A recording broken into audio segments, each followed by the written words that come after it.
Rachel Dillabaugh. Now I can give you her bio. Rachel's a student, artist, entrepreneur, and the studio manager here at the Hope Center. She will be presenting on some of the basic concepts within the Eastern philosophy of Wabi Sabi. I said that right. Awesome. Thank you. All yours.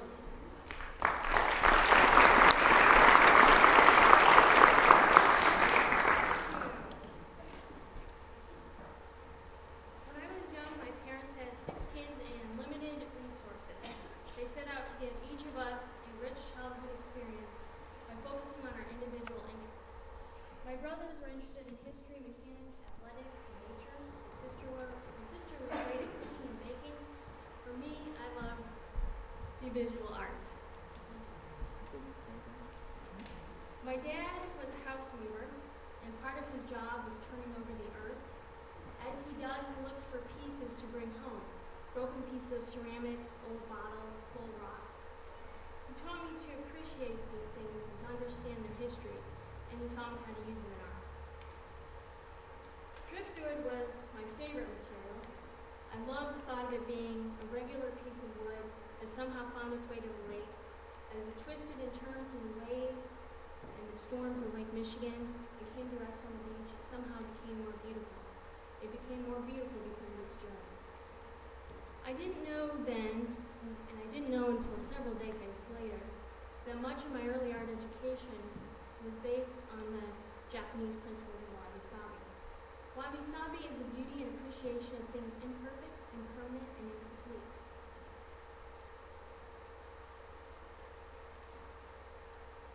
Wabi and Sabi they are two separate words, and they have not always been used together.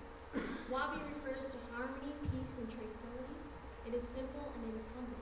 One who is Wabi is unmaterialistic, and they are in tune with nature. Sabi refers to the bloom of time. It is the progression of things. Together, these two words have come to represent the beauty and imperfection of accepting the natural cycles of growth, decay, and death. It is simple, slow, and uncluttered. It celebrates cracks, crevices, and all marks that time, weather, and love leave behind. Wabi Sabi is collapsed barns. It is not McMansions. Wabi Sabi is handmade. It is not man-made. Wabi Sabi is farmers markets. It is not strip malls. It is Greenwich Village. It is not Times Square. It is Billie Holiday. It is not Britney Spears. It is Yosemite. It is not Disney.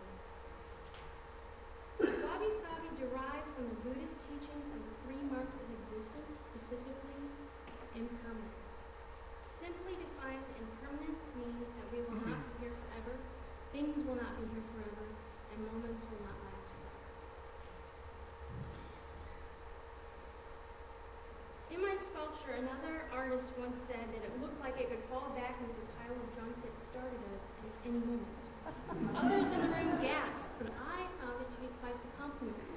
Because I was secure in its construction, I understood what he was saying, that it represented a simple moment between a mother and child that would not be here forever. The Wabi Sabi aesthetic can be found in any art form. In painting, muted colors and quick marks are often used to represent the simplicity of life and fleeting moments. But a variety of materials are often used on top of each other to create textures that can also mark the complication of life.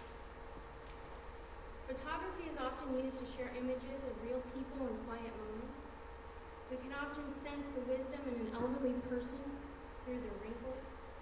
We can also understand the sense of hard work that someone has endured when their hands are photographed.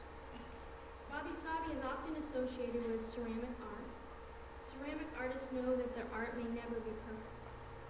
The temperature and the heat in the kiln may distort the pieces, and the interaction of the glazing is never the same. The attempt to make something the same pot 100 times, each time it will be different. Those that love ceramic art celebrate the individuality of each piece. Oftentimes, the Japanese culture will mend broken objects by filling the cracks with gold. They believe things are often damaged because they are used in love. This that makes them more beautiful.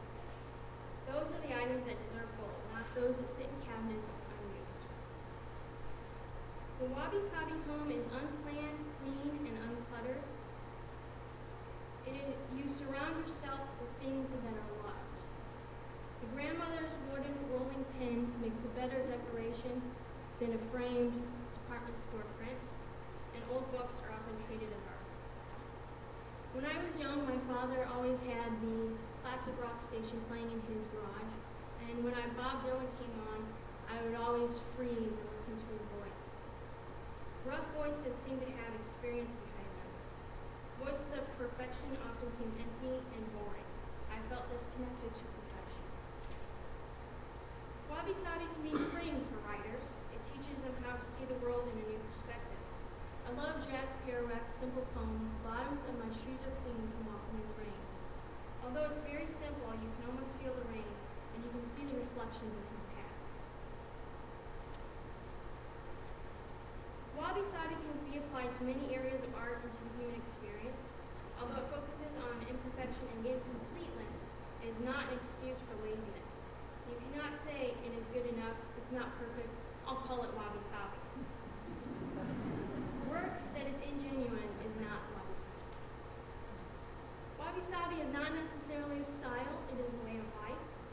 There's a Sanskrit poem that says, each today well lived makes yesterday's a dream of happiness, and each tomorrow a vision of hope. Look therefore to this one day, for it and it alone is life. To live a Wabi Sabi life, you should be kind to yourself. You should be thankful for the body that you were given to carry you through this life. You should eat well and nourish your body. You should visit farmers markets and buy handmade goods. This way, you have a deep connection to the things that you bring into your life. I'm not an expert on Wabi Sabi, Japanese culture, or Buddhist traditions, but I encourage you to reach out and research Wabi Sabi and find out how you can bring a little bit more of it into your life, or to find out how you already have some of it